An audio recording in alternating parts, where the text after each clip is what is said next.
like two new age hippies, like alcoholics forgetting half pints exist, like birthdays on the same day, rodeo trips, on high mountains, below the trees, inside the eye of a beautiful eagle.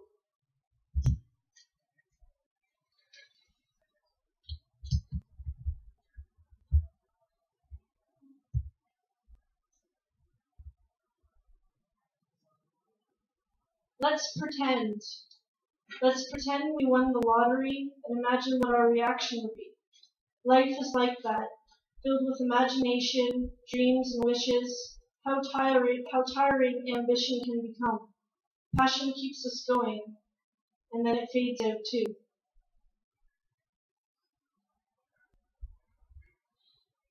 I'd keep dancing. Apples fell off the tree. Laura threw like a girl. I was hiding in the bushes. RJ, my first dog, roamed the streets alone, panting to find me, and got hit by a car. She used to eat bees. Thank you.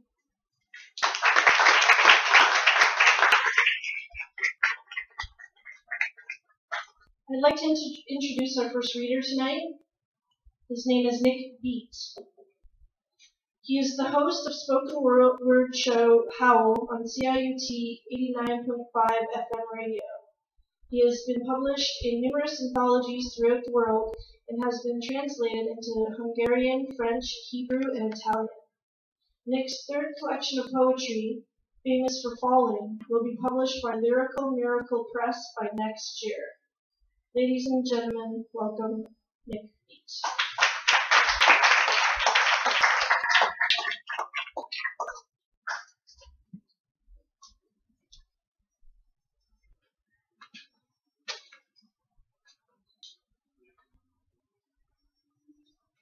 Thank you. Thank you very much. Well, thank you very much. Okay. I really want to thank Mindi for doing a good job with this series and for asking me to be part of it. It's a total honor to be part of anything she does. So I'm very happy to be here. Yeah, there's a book coming out. It's actually coming out a little ahead of schedule. It's going to be coming out in November, maybe mid-November. Lyrical Miracle Press, and it's called Famous for Falling. It's just different poems dedicated to, to Kerouac, to E. Sedgwick, Freddie Herkoff, all these kind of people. The first poem that's actually in the collection is not mine. It's Emily Dickinson's, one of my all-time favorite poets, which is not saying anything. She's one of the great geniuses forever. Now I can't read. Can we bring up the light just a bit more? Somebody? That's weird, the light just went. Now I can't read a damn thing. That's interesting. Okay, I'll translate. I can't. That's strange. It was nice and bright, and now it isn't. Hi, Mom. Okay, that's better. Fame is the one that does not sting. Its occupant must die, or out of sight of estimate, ascend incessantly. Or be that most insolvent thing, a lightning in the germ, electrical, the embryo, but we demand the flame.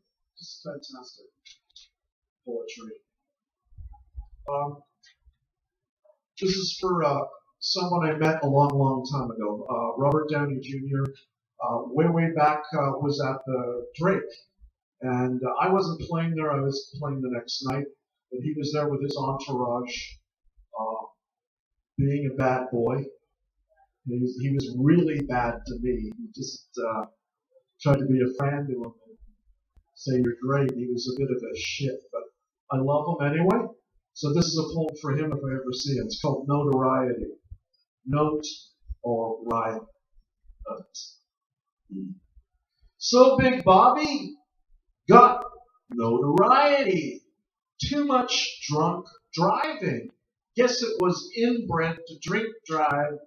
Booze was crypto for Acto Boy. So what if Simon said it's glorious to be dead?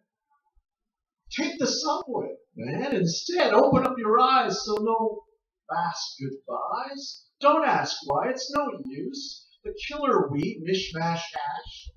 Who's on the dash? Loony on the loose sounds of screaming tires. Someone's car, Bobby, is on fire. So take the subway. Open up your eyes. Don't ask why. No more fast goodbyes. So that someday, my footloose friend, we may meet again. Okay, this next one is like, oh, thanks. I love the sound of tepid applause. There's something about it. Oh, thanks. Thank you very much. There's just something about it that just curdles up my spine. Anyway, Jack Kerouac, I think on the last page of On the Road, says a sentence that I absolutely love. And don't you know that God is Pooh Bear? I just love that line. And that last page is just absolutely poetic genius, brilliance, and everything else. The whole book is great, but that last page is a killer. So I wrote a poem called God is Pooh Bear. When I was but a tuneful boy, I loved my sweet mournful toy. I played the tone companion there with my furry little creature, Pooh Bear. But something rank and odious still sank my song asunder and was killed. So I put my cuddly toy to box instead and steal back into my cold, hard little bed and shed a tear at what it all meant. My time with Pooh Bear had been spent. My best friend is gone. My little God is dead. This next piece is, oh, thanks. Bring it on. Tepid applause.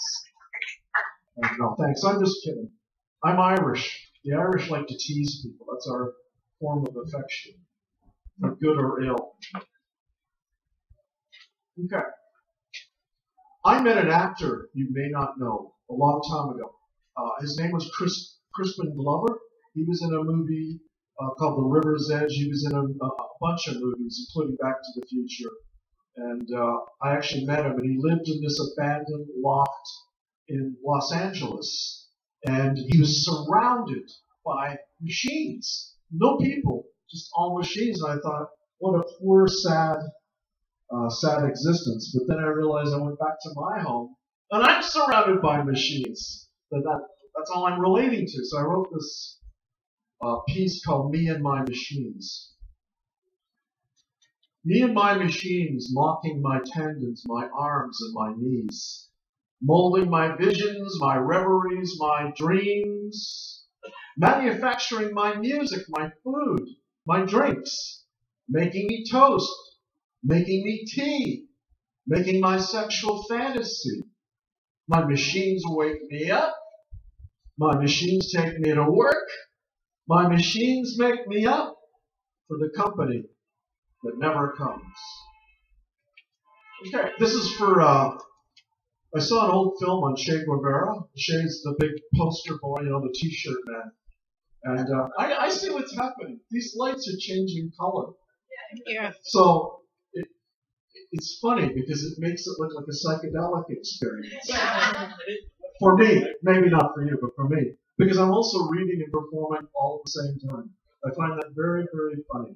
The other thing that Penn, by the way, Penn's my videographer, which is really good of her to do this. But I noticed the angle you've got me, I look like Orson Welles.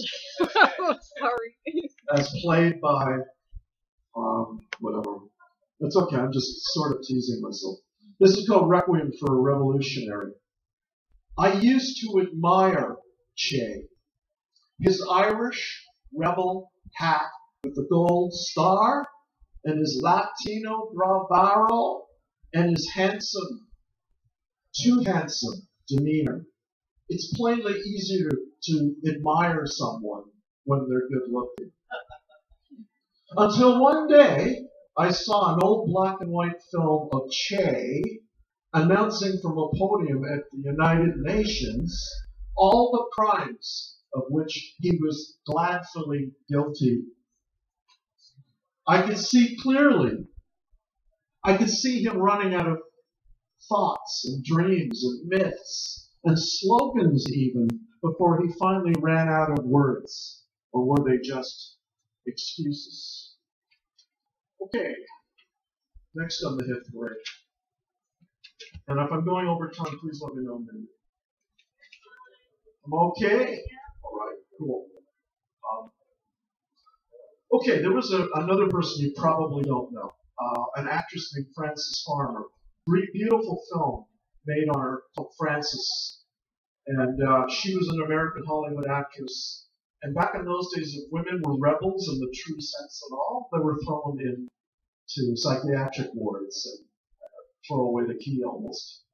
And that's pretty much what happened to her as briefly as I can say. She was a real rebel without applause and applause, and she ended up in the happy house, as I call it. The happy house. The happy house. Happy. Everybody's happy.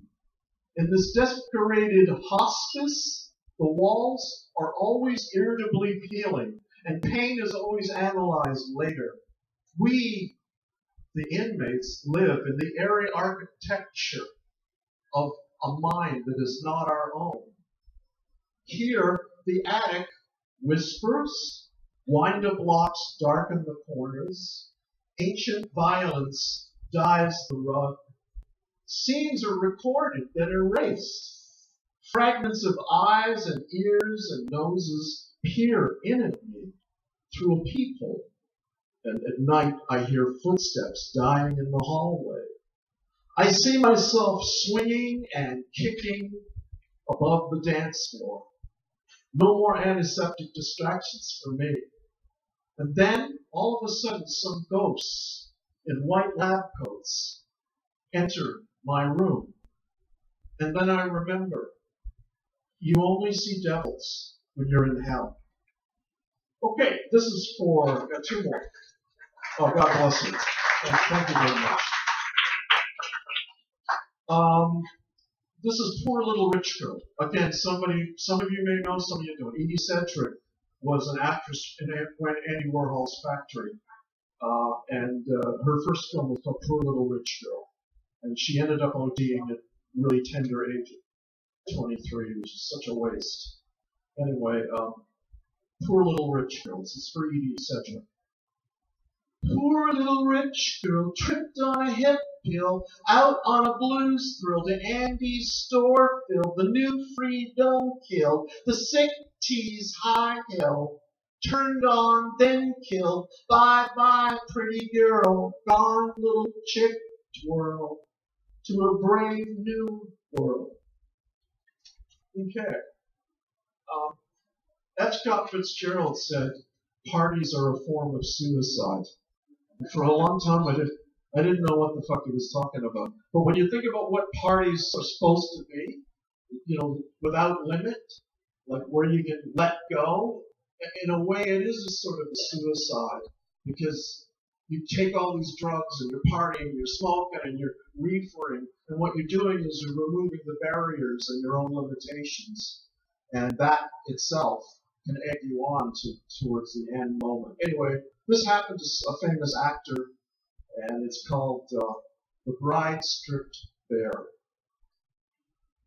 Out the window, lower than the angels, high enough for the deadly game of make-believe, by the knife thrower 2 packs of cigarettes over there. As Bedlam puts on a face, an unbeautiful confidence, shrugs tolerantly to judge others when everything in the room is baked under the same fucking hallucinogenic lighting.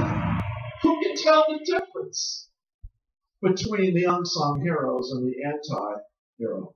Who is the proper heir once the world is gone? Actors should always be good buyers.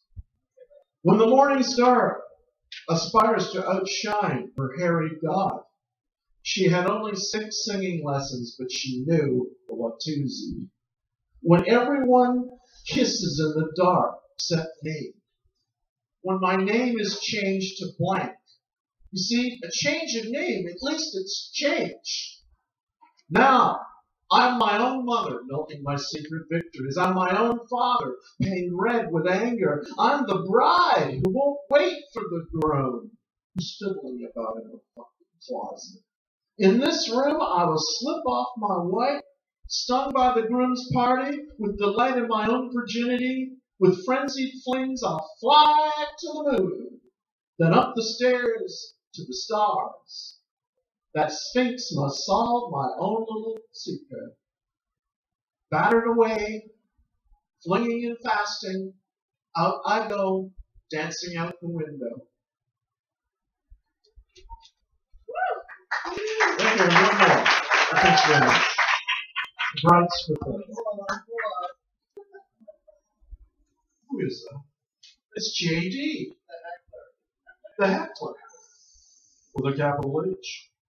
Okay, last one, and I hope you enjoyed it. My book's coming out, Lyrical Miracle, in November, Famous for Falling. And I also have a lot of my portraits of the famous for Falling at the Catalyst Gallery, so please check that out when you can. It's over here at 666 Queen Street West. This is called I Shared You. This is for Janis Joplin and Lindsay Lohan. I shared you, always I shared you, I never had you alone. I shared you with the bottle of bourbon. I shared you with the acid you dropped. I shared you with the magic mushrooms you swallowed. These drugs and visions and all, I never had you alone. I shared you with the hipsterish hangers-on in your kitchen. The spirits of Texas that stalked you, then me, then we, then you and me, and then we. The fanatical fans, lover mother, that wanted you always to be Janice. I shared you with the emotional cul-de-sac of a grandmama who never listened. I shared you with the pale-faced devils that always tortured you in the garden and at school and in the high school that you went to. I shared you, always I shared you. I never had you alone. I shared you with 1,001 bombs dropped on your suspicion. I shared you with the bite in the face from the fake vampire who turned out to be real, who tore away the last remnants of your trust in me or anyone. I shared you with the horrible memories of your past, your present, and to come. I shared you with the attacks of schoolmates long ago.